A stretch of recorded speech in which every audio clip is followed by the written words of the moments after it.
ఇదే ఏడాది చాలామంది సెలబ్రిటీస్ వరుస ప్రెగ్నెన్సీస్తో మనందరినీ ఆకట్టుకుంటూ ఉంటున్నారు. కొంతమంది సరోగసి పద్ధతి ద్వారా, మరికొంతమంది పెళ్లి కాకముందు తల్లి అనంటూ ఇలా ఎప్పటికప్పుడు వింత అనుభవాలతో మన ఇండస్ట్రీలో చాలామంది సెలబ్రిటీస్ వెలుగులోకి వస్తున్నారు.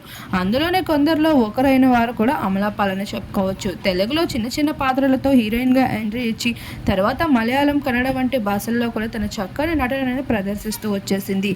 అయితే తన గతంలో డైరెక్టర్ని ప్రేమించి పెళ్లి చేసుకున్నప్పటికీ ఆ పెళ్లి బంధం ఎంతో కాలం నిలవలేదనే విషయం తెలిసిందే. ఇక భర్తకి విడాకులు ఇచ్చి మరొకరితో రిలేషన్షిప్ కొనసాగిస్తూ ఎంతో కాలంగా హ్యాపీ లైఫ్ని లీడ్ చేస్తూ రీసెంట్ కాలంలో తన తల్లి కాబోతుందన్న విషయాన్ని రివీల్ చేసుకుంటూ బేబీ బామ్ ఫొటోస్తో ఎప్పటికప్పుడు దర్శనమిచ్చేది.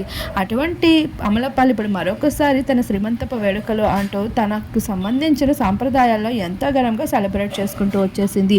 బెంగాలీ పద్ధతిలో అందరినీ ఆకట్టేసుకుంటూ వచ్చేసిన అమలాపాల్కి సంబంధించిన కొన్ని ఫొటోస్ని మా వీడియో రూపంలో మీరు ఇప్పుడు చూసేద్దాం.